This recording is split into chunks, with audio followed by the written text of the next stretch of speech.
आजकल हर कोई modern lifestyle follow करता है, कितनी बड़ी चुनौती हो जाती है और ये हमारी सेहत के लिए कितना इम्पैक्टफुल होता है? हाय रसिका, हेलो टू एवरीवन। देखिए, मॉडर्न लाइफस्टाइल ना हमें बहुत सारी चीज़ें दिया है, जैसे कंफर्ट है, स्पीड है, but what I feel is कि ये स्पीड के साथ जो बीमारियां हो रही है वो भी स्पीड से हो रही है। There are a lot of things जो पहले हम देखते थे 50 या 60 की एज में, जो अब हमारे पास पेशेंट्स आते हैं वो बहुत कम उम्र में आते हैं। आप हार्ट से लेके लंग्स से लेके ओबेसिटी, डायबिटीज़, सब चीज़ें देख लीजिए, ये सारी लाइफस्टाइल ड्रिवन है। और क्योंकि मैं एक जनरल सर्जन हूँ, जो मैं अपनी लाइफ और अपनी डेली प्रैक्टिस में देखती हूँ इज़ कि ये लाइफस्टाइल बहुत इम्पेक्ट कर रहा है पेट और अंतड़ियों को। सो फॉर मी, जो मेरे पेशेंट्स आते हैं वो आते हैं जिनको बहुत सारे प्रॉब्लम्स होते हैं, जैसे एसिडिटी है, गैस्ट्राइटिस है, irritable bowel syndromes, cancers and even constipation, जो बहुत ही कॉमनली पाया जाता है, वो ये सब लाइफस्टाइल ड्रिवन है। So what I feel is कि अभी जो हमारी हैबिट्स है वही हमारे लिए बीमारी का कारण बन रही है। ओके तो हमने ये बहुत अच्छे से बता दिया कि मॉडर्न लाइफस्टाइल देती तो बहुत कुछ है, लेकिन अगर हम सेहत की बात करें तो सबसे ज़्यादा जो हैम्पर हो रहा है वो हमारी सेहत ही हो रही है। मैं आपसे एक चीज़ और समझना चाहूँगी, क्योंकि हम सुनते हैं बहुत सारे एड्स में भी आता है कि गट क्लीन करिए, गट क्लीन करिए, बट ये गट है क्या? और ये दो तरीके के गट होते हैं, गट और गट में अंतर क्या होता है? See, if you talk about gut, gut is a general word. Okay. पेट, छोटी अंतड़ियाँ, बड़ी अंतड़ियाँ, ये सब हमारे एब्डोमेन में होता है। और क्योंकि ये बहुत लंबा एक रास्ता है जो डाइजेशन में हेल्प करता है, और इससे इंटर रिलेटेड बहुत सारी चीज़ें हैं, जैसे आपका हार्मोन, हम मेडिकल साइंस में उसको गट ब्रेन एक्सिस भी बोलते हैं। बेसिकली जो आपकी अंतड़ियाँ है और आपके ब्रेन, वो एक हाईवे जैसा है, कनेक्टेड है। कभी भी अगर आपने देखा होगा स्ट्रेस हो रहा है तो पेशेंट को पेट में मरोड़ होता है, दस्त होते हैं, कॉन्स्टिपेशन हो जाता है, और जब भी ये सारे इश्यूज होते हैं तो आपका मूड भी थोड़ा, आप चिड़चिड़े हो जाते हैं। तो ये सब बहुत इंटरकनेक्टेड है। तो when we talk about gut, it is a general term जिसमें सब चीज़ें इंक्लूडेड रहती है, बट बेसिकली हम बात कर रहे हैं आपके डाइजेशन की। तो ये डिफरेंस होता है दोनों में। Yes. ओके मैं आपसे ये भी जानना चाहूँगी कि जैसा कि आप लेप्रोस्कोपिक सर्जरी कर रही हैं, लेज़र सर्जरी होती है, इट्स अ हॉस्पिटल, नई टेक्नोलॉजी के साथ कैसी सेवा दे रहा है, और साथ ही कई बार हम सुनते हैं कि लेज़र ऑपरेशन के बाद पेशेंट को बाद में वो प्रॉब्लम रिपीट भी हो जाती है, तो क्या वाकई में लेज़र रिस्की होता है? नहीं, actually this is a wrong conception, और ये परसेप्शन बदलना बहुत ज़रूरी है, क्योंकि आज का थीम हमारा है about modern lifestyle and technology. तो ये टेक्नोलॉजिकल एडवांसमेंट हेल्थ केयर में बहुत हेल्प किए हैं। तो लेप्रोस्कोपी गिनिए, अभी रोबोटिक्स आ रहा है, और उसके हिसाब से when we talk about laser हम यूजुअली लोअर गट प्रॉब्लम्स के लिए यूज़ करते हैं, जैसे कि पाइल्स है, फिशेस है, फिशुला है।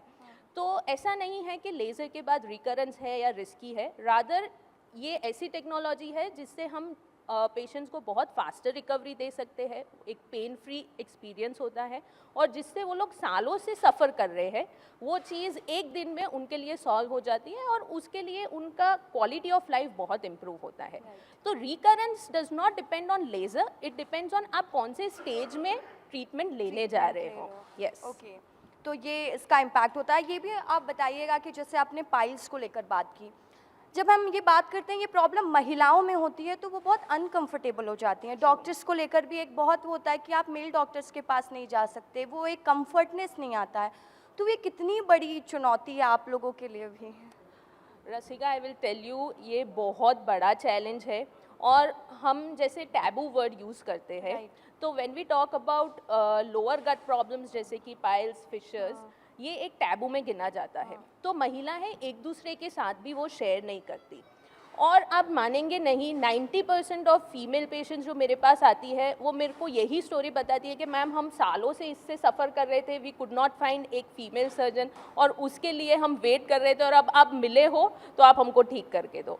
तो ये एक बहुत बड़ा टैबू है, और आपके ये मंच के द्वारा I would like to do that कि मैं ये जागरूकता इंक्रीज़ करना चाहती हूँ कि ऐसा कोई भी इश्यू है तो please seek out medical help.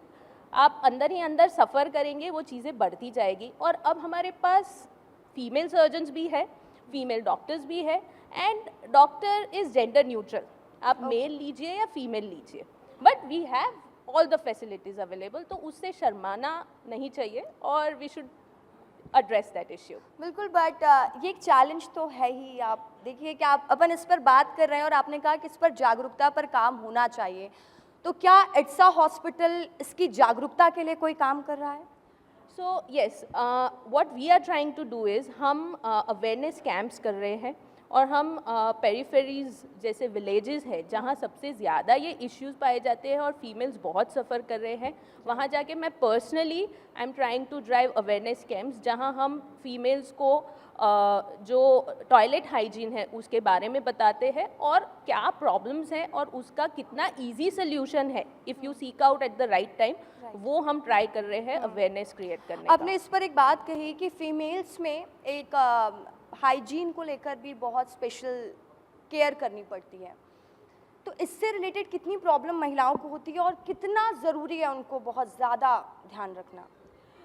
बहुत सारी प्रॉब्लम्स होती है, नॉट ओनली टॉयलेट हाइजीन, जैसे females because there are menstruation cycles involve, तो मेंस्ट्रुअल हाइजीन, जो यूरिनरी हाइजीन होता है वो हाइजीन, तो उसकी वजह से females are more prone to developing again and again infections होते हैं।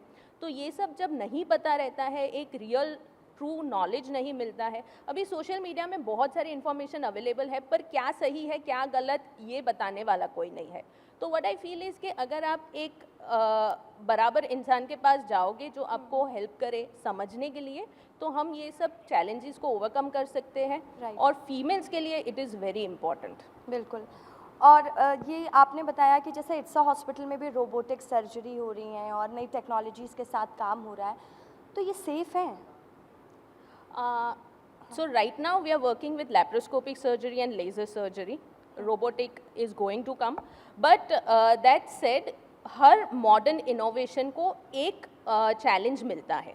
जब हम लेप्रोस्कोपी सर्जरी स्टार्ट किए थे आज से 30-40 साल पहले, जो इनिशियल डॉक्टर्स थे जिन्होंने स्टार्ट किया उनको बहुत रेजिस्टेंस मिला था, क्योंकि हमारा वर्ल्ड ऐसा है जो चेंज को एक्सेप्ट बहुत जल्दी नहीं करता है। पर ये चीज़ें बहुत सेफ है, और अब जो हेल्थ केयर इनोवेशंस आ रहे हैं वो कोई भी रेगुलेशन के बिना एक्सेप्ट नहीं होते, तो उसकी वजह से वी कीप इन लाइन के पेशेंट गाइडलाइन, सेफ्टी गाइडलाइन सारी फॉलो हो। और ये बहुत, आई वुड नॉट से हर सर्जरी के कॉम्प्लिकेशंस होते हैं, बट वो कॉम्प्लिकेशन टेक्नोलॉजी ड्रिवन नहीं है, वो पेशेंट फैक्टर्स होते हैं। तो वो ऐसा नहीं है कि robotic is not safe, laparoscopy is not safe या लेज़र इज़ नॉट सेफ। एक चीज़ और समझाइएगा, चलिए ये तो सेफ़ हैं आप कह रही हैं, बट हम देखते हैं कि आजकल लोग आफ्टर एज बहुत सुंदर दिखने के लिए, शेफाली जरीवाला का रीसेंट केस होगा कि पता चला वो ग्लूटेन और ये सारी इंजेक्शंस लेती थी जिस वजह से उनको हार्ट अटैक आया। और भी चाहे हम देखते हैं उर्फ़ी के कई वीडियोस आते हैं कि वो प्लास्टिक सर्जरी कराती, कभी उनके लिप्स में स्वेलिंग, ये तमाम चीज़ें होती रहती। तो क्या ये सेफ़ है लड़कियों के लिए? ये बड़ी प्रॉब्लम तो नहीं बनती बाद में? कोई भी चीज़ अगर एक मेडिकल हेल्थ केयर जो इसके लिए ट्रेंड है प्रॉपरली, उसके द्वारा की जाती है तो ये कॉम्प्लिकेशंस नहीं होते।